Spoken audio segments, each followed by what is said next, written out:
how did the accident unfold? Yeah, it was January 20th. I was 11. A couple of us kids in the neighborhood had those little skateboard scooter things. All the kids were out. Everyone was out in the streets. And this lady came around the corner. She wasn't speeding. And she was looking down at her phone. And she hit me.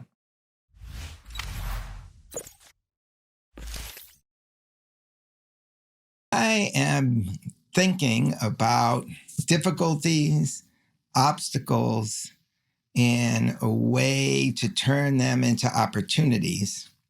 A bunch of stuff recently happened in my life that put me in this situation. And then I met you, and you are Mr. Opportunity through difficulties. And so I would like to know how you learned this philosophy. Did it come to you through a book? Did somebody tell you about it? Or was it just life experience? That's a deep one. I think it's a little bit of everything.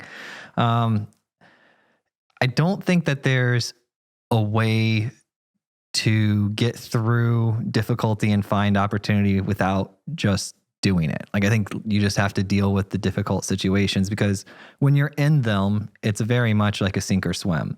You can either let it pull you down into the depths of nothingness, or you can make the decision to do something about it. My first experience with finding ways to do something about it definitely led me to like the personal development type world. I had dismissed it many times before, but something about it this time around, like my second or third time having difficult moments, I thought to myself, let's just revisit everything, first principles, and anything that I've been ignoring, any solutions I haven't tried, whether I think they're stupid or not, let's give them a try. And I tried the personal development stuff, and that definitely put me on the right path. But this happened to you when you're a kid, this started. Yeah. So I'm talking that story. I kind of figured stuff out a little bit more in my 20s, but the beginning, the first big difficult situation, I guess I got hit by a car when I was 11 years old. And then I was in a wheelchair for about a year. And about 70% of the way through my recovery, I fell and had to start over. Well, time out.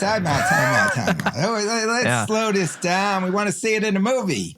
Yeah. What happened? Where were you? Yeah. How did the accident unfold? Yeah, it was January 20th. I don't remember the exact year, but I was 11. And it was a garage sale Saturday afternoon around 12 or 1. And all the kids were out. Everyone was out in the streets and the garage sale and everything. And a couple of us kids in the neighborhood had those little, skateboard scooter things. And we were out and about, and this lady came around the corner, maybe going like 30 miles an hour or so. And she wasn't speeding, but she came around the corner, and she was looking down at her phone, and she hit me. And my like left part of the body like damaged her windshield, and then the right part of my body got sucked down under the tires. And then I woke up. Yeah, I woke up to a EMT person marking me, and my first thought was like, oh my God, did I die? And they said, no, we chalk mark you because we're taking you to the ambulance before the police can get here because you need to go to the hospital. And I was like, oh, okay. And they needed to know where I was and where the car was and everything like that. Let's slow this down further. Yeah. Okay. What? So you are crossing the street or something? No, I'm just on the side of the street. You're on the side. Are you in the street though? Yeah, I'm in the street. Okay, it's not like you were on the sidewalk or anything and she hopped the curb. No, I was in the street. But she came into the other lane.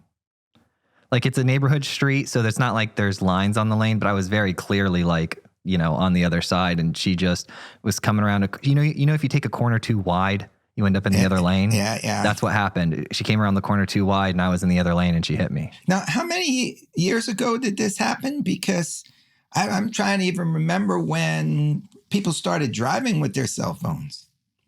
Yeah, so it was definitely earlier on, right? So whatever 34 minus 11 is. All right, 23 years ago, 2000. or almost Yep. 2000. Right around then, yeah. All right. So you get hit, windshield, and sucked under. Yeah. So like I hit she hit me on like the driver's side. And so, I ripped her mirror off, like her side mirror off. The scooter went into the orange grove and landed in one of the orange trees on the other side of the fence. And then I went under, and their best guess is that the back tires ran over my right leg. So. Ooh. All right. So your eyes open, you see the chalk marks, you're wondering if you're dead. No, you're not dead. We're just taking you in. Could you get up at that point? Oh, no, my leg was completely just like gone. But the interesting part of that is when I woke up, there was like no pain. Like I didn't feel any pain at all. I definitely felt pain later, like about halfway to the hospital. But when I woke up, there wasn't any pain. And then my mom came running over. She was in a bathing suit because she was suntanning like outside. And, we got into the back of they put me in the ambulance, and then they took me to the hospital, and then they needed to set the leg really quickly. So they didn't have time to like give me painkillers or do anything like that. So they just had me bite down on like some cotton thing or whatever. And then they just set my leg like right there. And that's when I learned what maximum pain feels like. There's only so much pain that your body can like, your body's a sensor, right? Like it can sense pain. Well, there's like a maximum to it, and you can't go beyond the maximum. It's just like max pain. And that was definitely it. Did they tell you you're about to experience max pain? Did they give you any clue as to what it was going to feel like? Absolutely, they did. Yeah. Like, this is going to be really painful. I said, okay. And how long did it take? 30 seconds. And when the 30 seconds ended, was there, okay, better? No, it was pain. It was like a very sharp pain. Somebody, one nurse describes it as like when you get like a severed nerve or something like that, I believe. I have a visual in my head right now of her like in the room talking to me after that. You remember stuff around your painful moments way more than other moments. But yeah, and then it was just, pain. They gave me some painkillers and stuff. They kicked in or 20 or 30 minutes. And then, I was there and I was at the hospital for a little bit. And then they sent me home. So you go home and you're not going to be able to walk for how long? Well, I didn't know at the time, but it ended up being like about a year to a year and a half. Were you going around ambulating on crutches or wheelchair? What? Yeah, both. So, I had hurt both legs, but the right leg got hurt significantly more than the left leg. So I was a lot of bed rest for a while. Left leg started to get, doable enough for crutches on the house, but you're talking like 2 or 3 minutes at a time. And then, so I was I'd take a wheelchair like other places. What town is this? What city? This would be Osprey, Florida, which is like near Venice, Florida. Okay. So you're at home now. Your life is radically different. Are you getting homeschooled? What's going on? Not a whole lot. At first it was just, all the teachers sent notes and like, nice things and stuff like that. And then, so they gave me I had a break for a while for like a couple weeks. And then I started going to school with the wheelchair. I did that for like 3 weeks, and it was just too much because kids would bump into me during class changes and stuff. And it would just be like insane amounts of pain. And so, because my leg had to be like actually up and extended out, it couldn't just be like sitting in the wheelchair down, because it was cast, everywhere. And so, you had a cast from your toes, like your knee, your knee, the knee down. All right. What was the exact description of the injury? How did the doctors describe it? I think it was like a compound break in the tibula and fibula. All right. I'm not a medical person, but I believe that's what it was called. Okay. So you got this break. It's hard to go to school. And I guess at that point, it's like teachers sending homework. How are we going to figure this out? But this is, and you told me a little about your story. And this is where you discovered your big opportunity. Yeah. Well, yeah, in hindsight, it was a huge opportunity, but there was definitely a lot of things going on. You're kind of asking a lot of an 11-year-old to go through the discipline that it requires to rehabilitate yourself, And so basically they just described it. The doctor told me, he said, look, you can either have the legs of an 80-year-old woman like you have today, or you can get with this program and you can follow it and you can do it. And it's going to take a long time and it's going to be really difficult and it's going to be painful, but ultimately, you'll be back to yourself. And so I just had to make the choice. Like, who did I want to be? And I was just like, well, I want to be back to myself. And that was probably like just an early first one decision. All right. So you're at home. What do you decide to do to turn this discipline time into an opportunity? Or did you not even know it? You're just following your passion. Yeah. Well, I mean, I'm playing video games. I'm a kid who doesn't have to go to school. And then I get bored of that. And then my dad had earlier on, he was a software and hardware engineer. So he had taught me some basic programming. So then I was like, yeah, you know what? You can only play so many video games. You have to do other stuff too. And so I said, I'm going to go, do some programming stuff, have fun. And I was actually programming to try to cheat at video games. So that's how I kind of got into it a little bit more. And then I found out that you can make money programming online. And so they didn't care that I was, 11, 12 years old, sitting at home. They wouldn't know. How would anybody know? You're just an email address. Yeah, you just email address, just a username. And so I started, doing a project here for $100 and then $500, and then I got better at it. And then like several $1,000s, and I just kept making money. So what were you programming?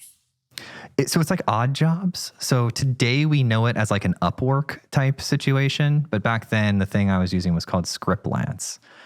So it's a basically like a Fiverr Upwork type deal where you can do odd jobs. People say, I need this done for $100. I need this done. Here's the details. And then you bid on it, and then you have, history and profile and stuff. So the better work you do, the more reputation you get, the bigger projects you can get. And how does that quickly advance? Do your skills get better very rapidly, and all of a sudden you're in high demand? Mm-hmm. Yeah. So I did that a lot, and then I ended up, healing up. So, I had the fall. So my sisters, I think this is the first time I share this publicly, but my sisters thought it would be funny to put like baby oil on the tile, so I would slip on my crutches. We're 12-year-old kids, so like. Your sense of funniness, that's why we can't vote. That's why we can't drink, right? Because you're kids. You don't have like a fully developed brain. So I don't hold it against them at all. But they thought it'd be funny to watch me fall. So they put oil on the floor and they called me into the room, and I come hobbling in the room and I slip and I fall, and then I, re-break part of my leg and it just extends it farther. So I was like, I thought you were going to come up with a banana peel story there. No, it's like baby oil or lotion or something like that. Yeah. And like, were they screaming like it was urgent or no? They just called me in the living room. Hey, Joel, come here. I was like, okay. And did they laugh when you went down? Oh yeah. It was, yeah. And I kind of laughed a little bit. I was just laying there on the floor. I was like, oh, I've been here before. And then what happened? So nothing eventful from that storyline. So I mean, I get. But it sounded like that pushed you back. It did. Yeah. Doctor's appointment. Okay. Well, I got a doctor's appointment. I went and got checked. They did the X-rays or whatever they do, and they're like, okay, it's going to extend the time. So they had like a date, to get your cast off, and then they just extended that projected date, and I was like, okay, well.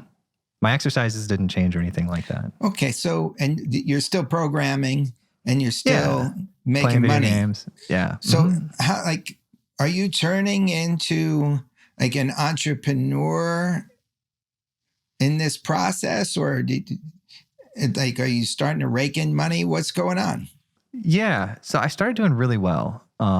couple things happen as far as timeline. We can piece them apart, but they're kind of blurry in my head. But a couple things happen around the same time. So I end up going back to school. I'm making money. And one day I'm sitting in math class, the second week of 11th grade. I'm sitting in math class. This is probably about like 2 or 3 years after my accident. And the math teacher was also part-time tennis coach. And he decided that day he was going to have us, string the tennis rackets and through a math problem thing. And I was like, you're just trying to get us to do your work. And he had said something to like, don't talk back or something like that. And I looked at him and I said, I make more money than you. I don't know why I'm here. And I got up and I walked out of the classroom. Oh, man. Then what happened? I walked to the principal's office myself. I just got up, walked out of the classroom. The whole class was pretty much like slack-jawed. Like, what did this kid just say? And, and I think there was some benefit to me doing these projects and like working with adults because I could kind of talk to adults in a different way because I got to work with them through the internet and things like that. Whereas, my peers in 11th grade, they're just hanging out with each other, So I guess I felt like a strange level of comfort. Also with all the doctors and everything like that, I've just been around a lot of adults, and so I just walked over to the principal's office, who I happened to know because he was my principal in middle school and things like that. And so he had transferred and I said, hey, this school isn't right for me. And he goes, well, explain that to me. And I said, well, I'm making more money online than, the teachers make. And because I was actually interested in becoming a cop. And then I Googled what the salaries were. And I was like, okay, well, this thing I really enjoy programming. I'm already making that much money. So I'm just going to stick with that. What kind of money were you making? I was making like $60,000 to $80,000 a year. Pretty good for a junior in high school. Yeah. Yeah. And so this was 15 to 17 years ago. So. And at that point, could you see this going to 100, 200, 300, or is there like a ceiling to what you can do? So at the time I was just really focused on I was always sleeping in class. My grades just a horrible student because I would stay up all night and program and then I'd sleep in class. I'm like, why am I here? This is my sleeping time. It's like really ineffective because there's bright lights. I need higher quality sleep. And because I like doing what I was doing. I was making money and I was like, that's great. And so I just said, hey, I want to, I heard that I had a friend named Caleb who was in homeschooled and he was actually in 11th grade and he was in college. And because there was like an early exit program for homeschool kids. Ooh. And I was like, oh, so I found out from him because, that existed. And so I told Jack, who was the assistant principal that I'm referring to, I said, you're on first name base. Hey, Jack, time to hit the road. Oh, yeah. Yes. I was like, hey, Jack, my friend Caleb did this program and I want you to do this program. And he's like, so you want to leave school? And I said, yeah, because he was concerned about what am I going to be doing all day? Because, you don't want kids getting in trouble and being out of school and stuff like that. And I said, he goes, here's the deal. He goes, if you can go around and get 3 different companies to agree that they would hire you for greater than the average salary, that these kids are making out of high school or whatever it may be as an engineer without a college degree. See, they couldn't even believe that you could get hired as an engineer without a college degree. It was so far from their minds. Today it's ubiquitous. Everybody knows the story of the kid who can program and everything like that. But it was not that case back then. And so they just couldn't believe that you could get a job as an engineer, software engineer without college degree. And so I went around to 3 different development studios within the area, and because I could drive at this point in time, and I got letters from them saying that provided I could have the following skill set, that they would hire me without a degree. And so I presented those to him, and my parents signed off on it, and they let me out of school early, and I went full time writing code during the day, and just got into a normal habit, and then hung out with friends that were in college after hours and things like that, when I wasn't working. What did your parents do for a living? I mean, it sounds like they're pretty forward thinking. So my mom and dad were married for 23 years. My dad was a software engineer and hardware engineer who got his training in the Air Force, putting GPS systems into stealth bombers. And then he came out of that and did odd jobs and freelanced. So I got to go around with him a lot and see different projects, like different types of technology. It wasn't always just going to dad's office, it was always a different place. And so I got a lot of early exposure to everything from lasers to golf carts and everything in between. Wow. And and so I really, liked that. So he would take me, and then they got divorced right before the car accident. They got divorced, and then my mom remarried immediately to a guy named Joe, and then they divorced a year later, and then I stayed with Joe till I was 18 and then went out on my own. So from like 16 to 18, 15 to 18, I was just living with Joe, and because he had a daughter who I had known for several years, even before our parents had met. So she was my stepsister at the time for several years, from like 11 to 15. We got along. She was like 2 weeks younger than me, and it just worked. And so I stayed living with them, and then I had a great relationship with both my mom and my dad and Joe. My dad and Joe to this day. You know what? Another example of taking something that would have seemed to most families as could be a cataclysm. The split up of the family, where the kids are going to go. And for you, it was, hey, Joe, this seems pretty good. Let's just work it out. Yeah. All right. So there's obviously something going on in your mind where you're just looking around at the best possibility and not being shy to take it. Because some other people might have just said, I'm going to go back with my mom.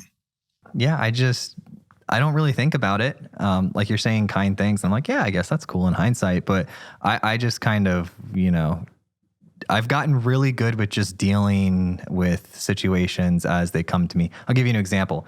I got to talk to this guy. Can't remember his name, but he was one of the astronauts that was the first person to the space station on Elon Musk rocket, like the first rocket Musk had that carried humans. And he was a fantastic human being. He'd been to space 3 times. After he got back from the Musk mission, like 6 months later, he came on the show. I got to interview him. He was an ER doctor, emergency room doctor. He would do the bay flight type stuff. So he'd helicopter into like war zones and like horrible situations and do trauma, try to save the lives and triage and all that type of stuff. And he told me, he goes, the best way to handle trauma, he goes, is you make your world really small. He goes, you only focus on the absolute next thing necessary, and that's it. And that's how you deal with traumatic situations. That's how you do spacewalks. That's how you do, helicoptering into war zones. It's like how you do all of that. And I was like, yeah, I guess that's something that I got lucky that I just happened to, I didn't sit down and like choose to do it. I just kind of through the accidents and through the early issues, I just got into this pattern of just dealing with like what's exactly in front of me. Okay. I'm seeing how all this is getting built. And business is doing great. And do you have like a high school graduation? No. No high school graduation. You're just booted upstairs. Gone. I took a test. It was an early exit program test. They gave me like 6 workbooks. They're like, you have 8 weeks to do this. I did them, and like they were not hard. I'm not saying that I'm smart. They were just a 5th grader could have done them. The bar was not high at all. And so, because I told you, I wasn't a great student, but the bar was not high. And then I you get the degree, and then they just mail it to you, and it's a pass or fail, not graded exam. And then you pass, and they mail you the degree, and then that's it. And what are you thinking then? Like, do you have an idea where you want to go? Well, at the time, I think I wanted to make some like CMS system for magazines, because I knew this person that owned a magazine, and I was going to try to build a system to do that. And then through that, like while I was messing around with that, I was hanging out at my, so that guy, Joe, and my mom, they kind of dated after they divorced, right? This all seems very fluid, but let me back up. Let me back up. CMO, a chief marketing officer? Or what is it? Is this something else? Oh, like a CMS, like a content management system for magazines. Okay. Yeah. So I knew how to build these systems, and I knew magazines were going online, and I knew someone that my sister rode horses with that, it makes it sound like we're wealthy. We were not, but I knew someone that my sister rode horses with that owned this magazine, and I was going to try to pitch it to him. And then while I was doing, kind of working on that, I ended up, building, because Joe and my mom were both real estate agents, and while they were divorced, they still worked together at the same real estate office. And so I would kind of go there and hang out, throughout the day. And I had my little computer set up in the back, and I'd do my projects and write code. And then a couple of realtors had asked me, they said, hey, can you, do something, solve this problem? And they were complaining about it. I was like, yeah, I could solve that. And so I, built some stuff. And then that went on for several months until someone approached me and wanted to buy it from me. I didn't know a lot about business, but I had read a book or seen something where they said, if they want to buy it from you, don't become business partners with them, right? Like, don't let them buy it from you. Instead, become business partners, so that instead of getting one check, you'll get like a much, steadier check, and it'll be real big when it sells. And so I just knew that little bit. And so I just said, no, I'm not going to sell it, but like, we can do something together. And so I got to go and we did that. And we built teams and teams of engineers and took on, clients, and then that grew, and then I sold that. So you have your own business now? Yeah. Mm-hmm. Yeah. Real estate software. Mm-hmm. All right. And how old are you now when this is happening? I know I'm getting old when things are fuzzy, but it was like 19, 20, around there. All right. So things are moving along here. And what's the next big event in this transformation? Well, one thing that kind of happened that's a separate storyline is I went through this whole process of like getting hit by the car from 11 to 21. I went from normal weight up to like close to 300 pounds, then back to normal weight. What? Because I got really depressed. I got really depressed with the whole not being able to live my normal life and being in the wheelchair thing. So, and I was home all day. And my parents, I said the best gift that they ever gave me was how uninvolved they were in my life. I don't mean that like a sad way. Like, they let me have a lot of autonomy in a very good way. So I'm really grateful that everything worked out there. But yeah, I got really depressed for a while. So does this mean you're like just driving over to Bojangles all the time, or like? No. I was ordering for some reason I lived on the second story with the broken leg at one point. We moved around a lot too. So I have this very vivid memory of the Domino's guy walking up my stairs and bringing it to my room. Because that's what, that's what he would do. We got to know each other pretty well. I actually tried to start a business then too. So I tried to start, here's a funny story. So I tried to start a business because I was sick of eating Domino's every day, and I was getting really fat, and I was like, I want Outback, or I want Chili's or something. And at this time I couldn't drive. I think I'm 13 or 14, and probably 13. And I'm like, all right, here's what I'm going to do. I just learned from somebody about the fact that you can put ads in a newspaper to hire people. I was like, okay. So I learned that fact and how much that cost. It was like 30 or 50 bucks or something. It's like, okay, cool. And then I learned that you can, get a phone number, and I had been writing software, so I knew how to do a website. And I was like, here's what I'm going to do. I'm going to put an ad in. I'm going to call the phone company and have them come install a phone line, which they did. Right. So I paid them. They came and did it. And then I'm going to put an ad in the newspaper, and I'm going to hire somebody to drive. And then I'm going to charge, I'm going to pay them to go get me stuff. And then I'll put a website up, and I'll have other people, if they want like food, there must be other kids at home that want food too, because their parents are working during the day and they can't get food until their parents come home or whatever. And you can only get food from places that will deliver. And I was like, I want, let's figure this out. And that stopped. The reason why that didn't go forward was because the lady wouldn't let me post the job post because I sounded prepubescent. She thought it was a prank or a joke, and she wouldn't let me make the purchase and put the ad in the newspaper. You somebody to call for you. I know. So but life just does what it does. And so at that same time, I just said, well, I'm already making money over here and I'll just keep doing this. And so I did. And then I started my own diet. I call it the Don't Be Fat diet. And this is how it works. It's a very simple diet. I wish it was long enough to have a book, but it would be a 1-sentence book. You basically imagine what a fat person would eat and you don't eat that. That's the entire diet. Imagine what a fat person would eat and then don't eat that. Well, that could cover a lot of ground. Yeah. So you might not eat very much. Yeah, exactly. I mean, like, yeah. So what did you get yourself down to? Salads and what else? No, I just ate normal amounts of food, and not processed food. So my friend Caleb was fit. He was really fit. And he was, first of all, I'm a huge fan of fat shaming. Having been a fat person, I don't do it to people. I'm not a jerk. Like, I don't do it. But Caleb, as my friend, did it. And it motivated me so much. Like, I could have sat there and cried and been a victim. Oh, he's being mean and calling me. But I was like, you know what, dude, you're right. I am fat. And like, I don't want to be fat. And so I was like, you know what I'm going to do? I'm going to follow you around and I'm going to eat whatever you eat. Cause he was also smaller than me. And but like height wise and everything. I was like, I'm going to follow you around and eat whatever you eat. And he's like, okay. And so I just did. And, I lost the weight and started attracting girls and that whole thing. And so, life got a lot better. And then,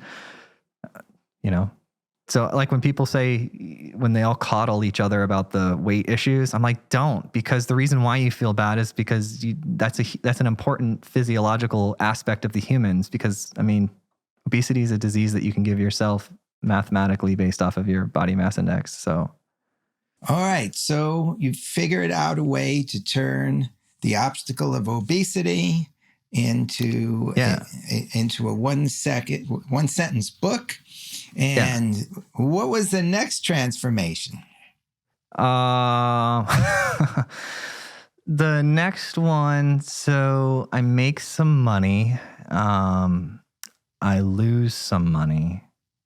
And so there's that story. So I did well. You want me to talk about the financial guy, Robert? I definitely would like to hear that story. Yeah, because when you told me, I was just smitten with that story. Because it sounds like, and you kind of dropped me in on it late. So I'm going to ask you to set this up because it sounds like you developed an app or did something really great that put you in the stratosphere and allowed you to buy a big house and a sports car and you're living the life. So what happened? Yeah. So it was a series of 4 different real estate softwares that I built back to back. Right. I got my first one and then I figured out business relationships, how they work. I went to my first conference ever and I figured out who professionals are and how businesses operate. And so I did several projects back to back that, I roughly made over $1 million, netted. Right. So wow, I'm sitting there, 19, 21 ish, that age range. Cause they sold sequentially over the course of 2 years, sort of it wasn't just all at once. And then I had the house, had the car, and I met when I had one of my first big transactions, my parents are like, hey, I think it was 4th of July or something. They're like, we want you to come up for 4th of July. And I was like, okay, cool. And they were on the beach and they had their friend Robert with them. And Robert was he sold his business, but he was a financial advisor and he had a financial advisory practice. And he said, hey, you just got some money. Let me tell you how to do tax strategies. Why don't you come in? And I was, arrogant and young. And I was like, I know how to make money. I made the money and I know how to, do this. And I can always make more money and I can always sell more projects and things like that. So I was like, I'm good. Thanks. I don't want to pay somebody to manage my money. I can manage my money. Ooh, turns out, all right. 2 years later, I'm broke. How did that happen? Later. Because you're on a roll. You're getting work and you're developing. How did you all of a sudden go broke? Well, so I got lucky the first time building those softwares because I was around the people who were having the problems. And the second time I really screwed up because I just built something that I thought would be great. without knowing the problems. Oh, wow. Yeah. I was like, I'll just build something that's going to be great that I know people need. And I didn't, involve people. And I, that's how I learned a lot about making product. Like I had just happened into it and got lucky on the first time. And then I learned an expensive lesson the second time. The first time you were solving problems, second time you're creating content. Yeah. Yes. Creating space on the hard disk that would be expensive and non-usable. Yeah. That content that you loved, whatever. So, okay. So you run through all the money that you had earned in this process. And as you're seeing it slip away, are you getting nervous? I'm an optimist to a fault. I've learned how to manage that a bit, but I wouldn't blame an 18-year-old who's frontal cortex isn't fully developed, who's been given a lot of money and who's had a lot of interesting opportunity come his way. I see that and I'm like, yeah, I kind of get it. I was kind of a dick. It's really easy to go to your head for adults in movies and things in life, and adults do really well. Come on, it's even easier for the kids, All right. So the money's starting to slip through your fingers. Yeah. You're seeing that this product you developed has no application to anybody. And how low does it go? Oh yeah. So it goes to zero. So the last, it was a sad fall over the course of, at least the last 9-10 months was like pretty sad. But I was like, positive attitude and making it happen, and trying to figure it out and, slowly, just cut down all the expenses that I could. I still had the house and the car, but cut down everything. How big was the house? It wasn't crazy big. It was like, 2,000-3,000 square feet. And it was really nice. Like I'd paid and built it. Like I didn't just buy an existing house. Oh, so you had built your own place, customized it. Mm-hmm, yeah. And then what kind of car did you buy? At the time, I was very excited. It was a 370Z, and it was a pretty awesome car at the time. Okay. So you got your dream car, house that you built, and now you're out of cash. And what happens next? Yeah, the night. I refer to it as like the night. There was one very specific night. I'll set it up for you. I'm in the house. There is no electric because electric company shut it off because I didn't pay the bill. I am basically in foreclosure, right? At the time, I actually was very in foreclosure. I had a foreclosure attorney and everything. And so I'm in foreclosure. Electricity goes out. In the master bedroom closet, on the floor with my dog Ted, and just brought my comforter in there, and I wanted to be sort of like in a smaller space because there was Repo Man like running around banging on my windows and my doors, so that was something. But luckily it was kind of cool because my neighbors like wouldn't give them any information. I was like, that's kind of nice of them because I didn't even really talk to my neighbors. So it was just like, I was like, oh, that's community. That was one of the first times I saw community. I was like, oh, there's community. That's kind of cool. So yeah. And so I'm sitting there banging on the door and I have enough, I think I had $5 or $7 or whatever of cash in my pocket. And I was watching that cash like dwindle, right? Because I knew I'm going to try, I'm going to swing, I'm going to do everything I can until like the very last penny, and to turn it around, specifically because, my parents and everybody were really proud of me. They would tell all their friends at holiday parties and events and all of that. So how successful that was the big problem. You couldn't admit the failure. You couldn't admit that everything you'd built had fallen apart and your image as well. Yeah. I didn't know. I didn't know it was even an option. I'm just walking through each moment. And so I'm like, I wouldn't necessarily want to ask my family for help with my business stuff anyways, because You did this on your own. Yeah. And it's like you were saying, they didn't really meddle with your life. You just had the Domino's guy deliver the pizza on the second floor. Yeah. Yeah. I just figure things out. And so I, sitting there and I have candles lit. And so I tell people the way you know the story is true is the following. I know that if you take scented candles and light them for light and sleep, you are in big trouble because you will wake up with soot all over your face. Like you should not do that. You should not have scented candles lit that are like decorative, nice things for light and use them. And that black smoke that comes off of them when you start them, like that's like the soot. And so I woke up looking like a coal miner. Looking like a coal miner, man.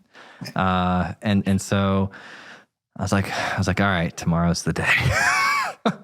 So I woke up, got in my car. I was watching my gas tank. I had just enough gas, like get up there to my parents' house, put that $7 in. And I told them, I was like, hey, this is what happened. And they were pretty shocked. They were like, wow. Because you can keep up appearances pretty well, like for a while there, right? And so I was, I asked them to invest in the next project I want to do, and I'd never asked my parents to invest before. I've actually never taken money from them ever to this day. I've never taken money from my parents, and so I said, I need you to invest, and they said no. But we'll give you all the food in our freezer and you can take that home. And tomorrow you can go talk to Robert. The financial guy. Because he happened to be their financial advisor. He goes, you can talk to Robert. And if you have a good enough, solid enough business, because she was a doctor and my stepmom and my dad. And she's like, if you have a good enough business that Robert would invest, then we'll invest. And so I said, okay. And so I went to Robert the next day. And I said, I met him. He was so nice. And I describe him as like an angel from heaven because this guy was like, he treated me as if I had just had the exit, and he knew the whole story and everything too. My parents told him. And he was just so kind. And he said, here's what I want to do. He goes, we're not going to invest in your project. At the time, it was like some other real estate thing I wanted to do. He's like, we're not going to invest in that. And good job that we didn't, right? And he goes, I want to build a financial software with you. I said, okay. And he goes, I want to make you co-founder and 50% partner. And I want to pay you a nice salary. Go calculate in a spreadsheet how much money you need. And then we'll give you like a little bit more than that so you can have your bills and everything paid and figure out how to, get your life back in order. It was like $60,000 to $80,000, something like that a year.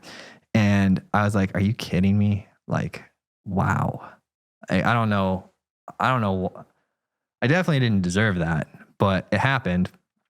And I was very, very grateful. And over the course of 3 years, Robert and I built software together. And the idea was that we would build it and then sell it to other financial advisors. And watching Robert was easily one of the most beneficial experiences of my entire life. And because what I got to do is I got to see somebody who was incredibly bright.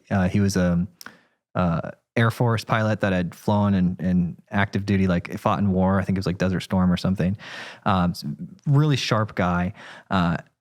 And he very disciplined and had his practice. And I think he had like 10 or something people when I started working with him. And really good with numbers. He had a degree of like mathematics and everything. And so he was really smart with numbers. And so he had the street cred, but he was also an amazing salesperson. And so I got to watch this person who had both technical capabilities in numbers and sales abilities. And I got to watch how he would present things to people and he would try and experiment. And I got to watch him run his business for 3 years. And then I said, so let me think about where the best place to go is next. So I watched him. I learned sales from Robert. We build this financial software company. And after 3 years, he grew from 1 office to like 4 offices. Business really grew fast. And it was like maybe 5% due to the software. Like the software made it more, the software allowed him to take a position that he would have to pay like $150,000 for a year. And have like one of those people instead of 10 of those people, you know? So it just made this process that he was using at his company like way more streamlined. So it was useful. And he said, I was like, we got it. We're good. You know, like we're using it. It's great. And I was like, now's the time. It was a mature software at the point in time because we had run hundreds, millions of dollars of financial planning through it. And so it was, you know, it was strong. And he goes, well, I could tell he was dragging his feet for like the last year. And I was like, I don't know why he's dragging his feet. So finally I was like, hey, Robert, like, why are we not selling this to other people now? And he's like, I don't want to sell it to other people. He's like, it's really good. He goes, it really helps the business. He goes, I just don't want my competitors to have it. I was like, all right, well. So all the work that you put in, and you own 50% of the company. Yeah. So I was like, you know, he offered to buy it from me, like buy my equity out. And I was like, okay. I was really grateful. And, you know, I owe Robert everything, like so much to this day. And so I was super grateful. And I said, you know, great. Thank you. How much? I just took whatever he offered me. And it was enough to go fund and start the next business, which was the podcast. And the podcast grew pretty quickly over 2 years. And then it became the top leadership tech podcast in the world. And how did you have the idea to start a tech podcast? Oh, yeah. So I had wanted to write a book for a while about building technology teams, not about like entrepreneurship or anything like that. Just like, hey, I made a bunch of mistakes. I hired people. I built my first teams. I made these idiotic mistakes and like, just don't make them. Like, here you go, people. And I had been helping some like talking to other engineers and stuff in the area, like geographically close about, you know, my experience. A lot of people would say, oh, go talk to Joel. He did something like this with growing teams of engineers. And so I just noticed I kept saying the same stories over and over. And eventually it went from like being cool to like, all right, I just need to write this stuff down so I can give it to people when they have these questions. So I don't have to have the same conversation 100 times. So I was trying to get this book done and probably like for a year and a half, and it just wasn't happening. Like I just didn't have sufficient motivation. Then my mom called. My brother's a doctor at this point in time. So my mom called and my brother called and they're like, hey, you know, mom's having like a weird stomach ache. And so she's going to go to the hospital. Like, can you help with A, B, or C? Right. And I was like, okay, cool. And so I was helping out and like, she was in the hospital for like 2 weeks and they finally figured out that it was leukemia. And they said, but it's not like aggressive, you know, she'll be able to have, you know, go up to the Moffitt Cancer Center and they'll be able to treat her. And like, she should have a pretty, they painted a pretty bright picture. I was like, cool, you know, it's exactly what I would have done. Honestly, I think that's the only disposition to have of going into a difficult situation is a bright perspective. And so, you know, 6 weeks later, we're in the hospital holding her hand as she, you know, takes her last breaths. And that was really, really tough. And I could tell that there was a big difference between how my brother and sister handled it and I handled it. I don't know why. It's just, I was just okay, you know, with it. And they were crying and everything. And I was sort of like supporting them. I definitely cried like a little girl later. Right. But like in that moment, it was just like this role needs to be played. Like the stable person, the strong person, it just kind of happened. Like, and I was like, I just didn't feel like incredibly emotional at that point. It was just like, I felt more of a desire to be there for my brother. Like I was more focused on being there for my brother and sister than I was on the fact that my mom was like dying in front of us, you know? And so, so that happened. And then I woke up, you know, the next day and, I was just like, dude, I gotta try. I gotta like really, really, really try. And, also in there was some day where I was frustrated about not getting results that I wanted. And I heard this quote from this guy that like will stick with me to the last breath I take. And he said, the most frustrating thing in the world is expecting above average results without being an above average person. And when I heard that, it was like mic drop. I was like, that's my problem. Like I've had all these great things sort of like come across and like I kind of participated in them.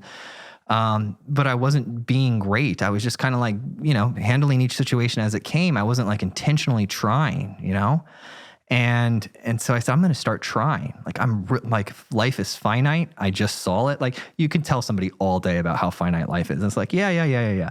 Watch let one of your parents go in front of you. That is just, it's a different experience that there's no other way to experience it. And so I was just like, I have to start trying. And so I woke up the next day and, I found like the Tony Robbins type stuff and life type stuff and started, putting posters up all over my walls and ripped my TV out. And, my wife at the time was like not that happy. Or my girlfriend, she was my girlfriend at the time. Got rid of the TV, wrote all these like things on paper and scanned them and copied them and pasted them up all over the house and on my mirrors and like, everything. And, like don't quit and like keep going and like things like that. And then I just started on that book and got that book done in a couple months. And then I wanted to release that, but I didn't want to get like yelled at, on Amazon. And so I said, which of course you always still get yelled at on Amazon, but I started talking to other technology leaders that had experienced what I had experienced and just sort of checked things with them that were in the book and discussed some of the topics. And these were just phone calls and basic things like that. And then ultimately it turned into the concept of this podcast because people were doing podcasts at the time. And so I said, okay, cool. Let's do it as a podcast. And then, day one, there's like 3 people listening and 2 of my iPad, my iPhone, and my wife. Right? That's like day one. It's like, all right, cool. We go for a couple months. I start going crazy with it, right? Like I am full on Tony Robbins type, Tim Ferriss type deal. And so I'm doing 6 episodes a day. I'm losing my voice. All of this happened while my first kid came into our life. We bought a house down the street, the same exact house, the same exact floor plan, except for it was completely mirrored to the house that had gotten foreclosed on. It was sort of like my, comeback moment, I guess. And so I was very excited about that. It was in the same neighborhood, just like a street or 2 down. And, so I just go crazy working on it. And, sorry, my mind drifted a little bit because there's like a lot of things happening there. Well, it sounds like if you're doing 6 podcasts a day, and you're putting them out in that cadence? We were putting them out as fast. So I took some of that money that I had gotten from the financial software, and I rented an office, a very small office, like 600 square feet or something, and hired a producer who didn't know how to be a producer. And I knew that too. It was like a friend of a friend, and it was pretty cool. And he was like, I want to. And I was like, okay, cool. And I was like, here's a test. And I gave 3 people a test, and he came back and he did the best job. And I was like, this guy can learn. Once I found out he could learn, I was like, we'll be fine. If he's hungry and he can learn, then we're good. And so I said, okay, cool. So we start, he's editing and sending them out as quickly as possible. My wife approaches me and she goes, you have to cut back the podcast. And because keep in mind, I'm not making any money right now. I'm just burning through savings, right? So it's like, where have I seen this before? But now I have a wife and a kid at home, right? Oh, wow. Okay. And so I sort of agreed on like what the floor would be as far as like savings and what we're going to be doing. And so we're going through year. So like first couple months, I'm doing several a day, 5, 6 a day, and putting them out as quickly as possible, talking to whoever would talk to me, right? Just sending mass email out at night, doing calls the next day, and just chaining them back to back, taking the best ones, putting them to the front of the queue and rocking and rolling. Then about 6 months into that, so I ended up toning it back to like 3 a day, two or 3 a day. Immediately, because I was losing my voice, and I'd come home and my wife would say, look, we can't have a marriage if you can't speak to me. And I said, baby, don't worry, I'll learn sign language. No. I was drinking the punch, man. I was full on, just grinding as hard as I could.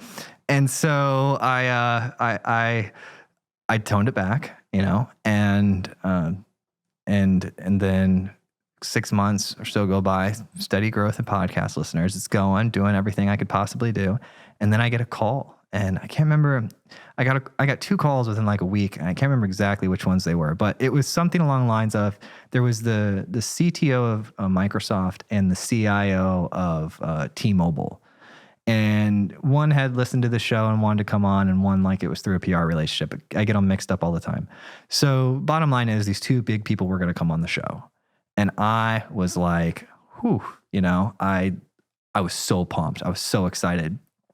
And so I did the shows, and then they aired, and then we got a huge pop. And, Microsoft tweeted like out through Microsoft's handle, and it was hilarious. And it was funny because I had my wife's sister come over and take like photos, because she's a photographer, to use for the podcast and stuff. And so she had like staged it and everything. And apparently the microphone wasn't plugged in.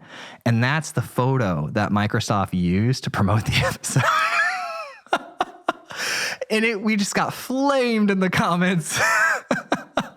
Everybody's like, that's not plugged in. That's so staged. It's fake and everything. I was like, that's just the stock photo we're using to like, anyways. So that was fun. But so then it got popular. And then that sort of was the switch of me every night sending out 200 emails, just anybody who would come on to talk about topics and things like that related to tech leaders, to people starting to reach out like, hey, can so-and-so come on your show? And I was like, well, this is great. That went on for a while. We found out we could start licensing the content to leadership development training programs. And so we started doing that, and we started making money. And then started making, pretty good money too, because we built some leadership software to help like distribute the content, and then people were paying for that software. And one day, one of my past guests had talked to me. His name is Ben, and he said, hey, I heard like the CTO of NASA give this advice on your show. He goes, I got, 50 leaders across the globe. He had like a 300-person company, and is pretty dispersed. He said, can you take like the 3-minute chunk of him giving that advice and turn it into a leadership challenge? Because, the cold water challenges were popular at that time. Right. They're all going viral. So he said, can you turn it into a leadership challenge? And then I'm going to send it to all my leaders, because they're all in different time zones. They're going to do the challenge and then get back to me. I was like, well, how much will you pay for that? And he goes, well, my leadership training budget every year is $50,000. I said, so if I build this for you, will you sign a contract for $50,000? He goes, yeah. I sent him a contract. He signed it. I stayed up for a weekend, like several days. Like I was up, as many moments as I called my wife and I said, you won't believe this. I said, I love you, but I'm going to disappear for like 4 days. This is an amazing woman, because she was with you during the time of the scented candles, the coal miners' days. And right at that's when I met her. Okay. Just for her to stick with you at that point. That's the keeper. Yeah. Yes. Well, so she didn't know. I hid that pretty well from her. She didn't know about all of that. So she met me right after Robert gave me the opportunity. Okay. And then I had so I got my power back on. And then you could bring her back in. Well, no. And then I met her. So I met her like shortly after Robert did that, and I kind of got my footing a little bit. But we're talking we're down to like the weeks. So I got my power on, and then like 2 weeks later, I meet her. Right. And so, she obviously, as we're dating and stuff, sees all this happen, because I have to leave the house because my house foreclosed. I ultimately didn't have enough cash to save it, because they wanted a lot of back stuff. And I had a positive equity in it. So I did a short sale thing or whatever, but it all worked out, whatever the foreclosure attorney did, because ultimately I got a $7,000 check.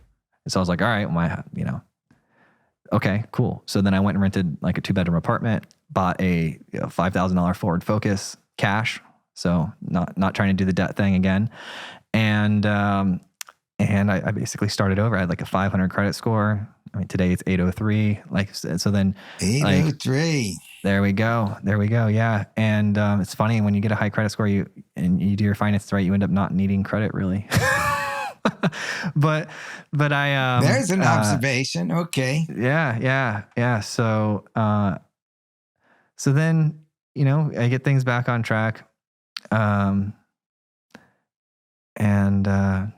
I can't remember the theme exactly what we were Well, the talking about. theme is we've got as we kind of bring it to the present. Your family's growing. Yeah. And your kids are going to start to come. And then some other challenges are going to come your way. Yeah, after we got off our call, I thought about one that it wasn't one big moment. It was one moment that happened several times. So I talked to my wife. We have very distinct memory of more than a handful of times of standing in our kitchen at that house, like, you know, the house we bought with our kid and everything like that, and discussing whether or not I'm going to walk into work the next day and let everybody go and shut it down. So we're like the podcast and why shut it down? Oh, is this early on when? Sorry, this was before the well, look, it happened a couple times before the leadership software, and then it happened a couple times after the leadership software. But one thing that really helped too is when the leadership software started to grow, I got like 2 or 3 clients and, you know, got some recurring revenue going. And then I met this guy named Mark, and he was at what is now the largest venture capital company in Florida. They were like more startup-y when I met them 5 years ago. But I showed him what I did, and I was like, what do I do? And he's like, well, we can raise some money. And ultimately, after a lot of conversations, 7 or 8 months or whatnot, I ended up getting $500,000. Now, here's what happened. So I'm not making enough money to do the business and pay the bill. Like, it's, you know, when you run a business and you have payroll and stuff, like things can get real, your bank fluctuates a lot, right? And so I'm at this weird point where they've agreed to give me $500,000, but I'm going to be broke in a week. And by the way, that ceiling we agreed to, me and my wife, we went to zero again. Yeah, I know, man. I'm sorry. I just can't. Like, I have to go for it. Like, I mean, it was that or go back to like a job. And I was like, I cannot go back to like starting over. Like, I have something here. I love the podcast. I love what I'm doing. We found something. We just have to get to where we're going. And so I called Robert Harwood. Robert, man. I said, Robert. To the rescue. He's like, hey, you know, let's go meet up at Starbucks. We live like an hour from each other. So I went and met him at Starbucks. He's like, how are things going? He'd been listening to the podcast. He had a radio show too. So he was like pretty impressed that like I went and started that podcast, and he had saw that like what we had done and like the different big names we've had on it. And he sort of like watched that grow over, 2 years or so. And he goes, he was telling me about like the new airplanes he had bought or whatever, which was so cool. He's like, hey, I got a new jet, and I got one for my daughter too, and she's just learning how to drive but also fly. I was like, Robert, you're the coolest person I've ever met. And he's such a humble, sweet guy too, the way he describes everything. So I said, look, here's the deal. I said, Florida Funders, and he knew the guys over at Florida Funders because we had mutual connections there. And so we knew I was talking to Florida Funders. Florida Funders said, we will give you the $500,000 if you can convince Robert Harwood to cover your gap between now and when we can actually close the round, which was like 3 months or something. So I needed $50,000. And I said, Robert, I love this guy. I said, here's the situation that Florida Funders, they're going to do it. And he's like, yeah. And he talked to Mark on the phone and stuff. So like he knew that they were going to do it. And I said, but here's my, P&L. And he goes, you need something. I said, yeah. Because he didn't even look at whatever I had with me. He goes, what do you need? How much do you need? And I just kind of was like, I need like $50,000. And he goes, okay. I love Robert, man. Yeah. So he writes the check. I make payroll with my team, and the $500,000 comes in, and we start rocking and rolling, and we grew that business. And then COVID hits, and we lose 90% of our revenue in 1 week because every leadership training program in the world got cut in COVID. Oh man. Because every CEO looked at their P&L and said, what don't we need? Right. And leadership training was like the easiest thing to cross off the list, And so they cut leadership training, they cut HR departments in half. They did a lot of cutting like immediately, because you remember those first days when we didn't know if it was like actually like a legit zombie virus or like the flu. Right. There was a lot of fear in the marketplace, And so I sat there with my team and I was like, okay, I think we had like 5 or 6 people at the time. And I was like, all right, well, we were on the right track. I had a parade of phone calls, calling my personal phone. Hey, sorry, dude, we can't pay you. I know we signed the contract. We just can't pay you. Like, hey, we need to cancel the contract. Hey, this, hey, that. Some people asked like, hey, can I get my money back? And I was like, no. I was like, if it was there, I'd gladly give you your money back, but it's not. And so only one person asked for that. And actually they were completely happy with like an extra, like I gave them a credit, like an extra year of the software or whatever. But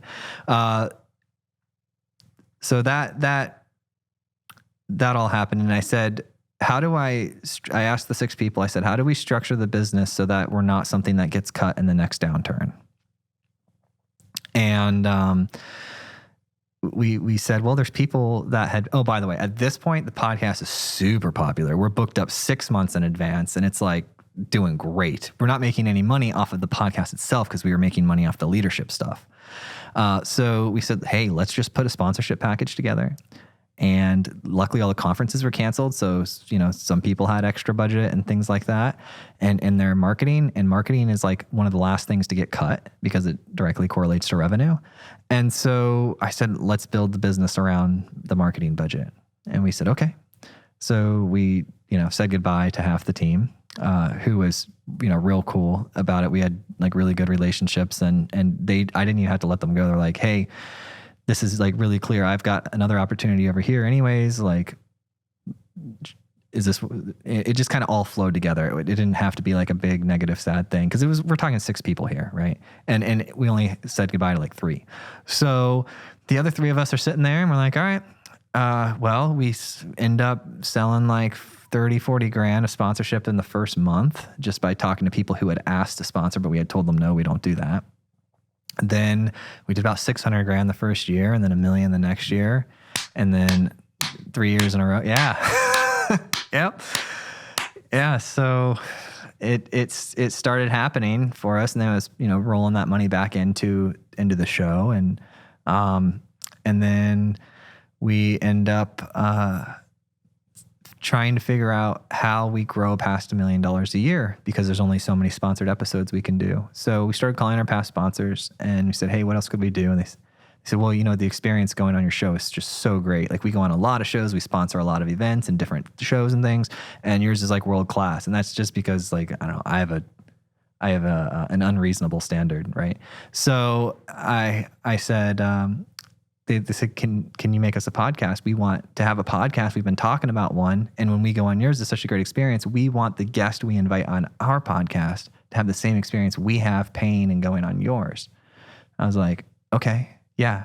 Let me talk to my producer. And so we talked, and we're like, okay, cool. We can do that as long as we do it like we do our show, because all of our processes, at this point we're 400 or 500 episodes in, like we know how to do a show, right? Like there's people have come and gone. The roles are really clearly defined. Everything's like, rinse and repeat.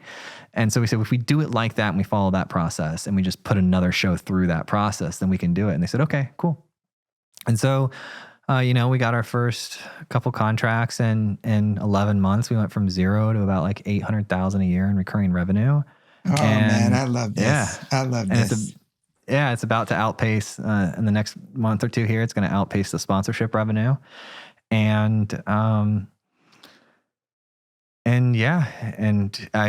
just continuing to wake up every day and just take thing after thing after thing, and just just handle it. I don't really see it as like a big thing that I'm doing or very special. I just am like, okay, this is what's in front of me, and I have to make a decision, and then I'll make another decision, and then I'll make another, and then I'm wrong half the time, by the way. So like, I'm pretty comfortable with that.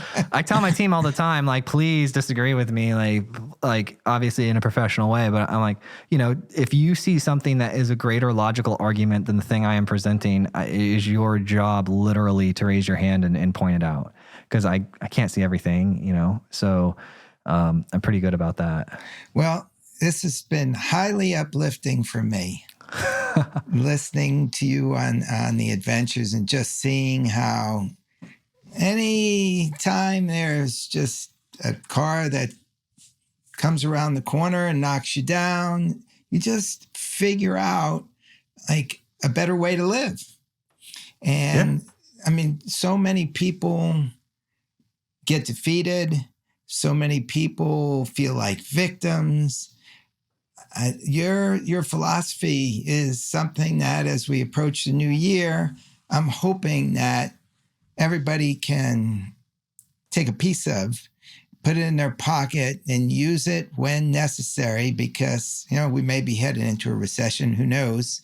It may be just the time to use everything you've just talked about, Joel. I'm very, very grateful. That's the call we had this morning. We had an all hands with our team, and I said, we are going to act today like it's a recession, because best case, we're super profitable Q1. Worst case, we did all we could do from the moment we could predict it. And so I was like, we just need a mind shift of a lot of liquidity being in the market to, we're going to have to, instead of sit back and just, cash and checks, we're going to have to put some elbow grease into it and just make that mind shift. I was like, there's no specific task I'm giving you. You just need to, in your head, just understand that that's the shift that's going to happen and make that. All right. I'll put a little elbow grease into my work tomorrow. I'm going to take your advice. It's been so beautiful to get to know you and to hear about your journey, because it's just inspiring for anybody who is going through ups and downs, or anybody who's in the middle and kind of gets knocked off balance. Just this idea of seeing it through the bright side and seeing it as a possibility. It's a great way to enter 2023. So grateful for this conversation. So grateful to know you. I hope there will be many, many, many more conversations to come. Thank you so much, Cal.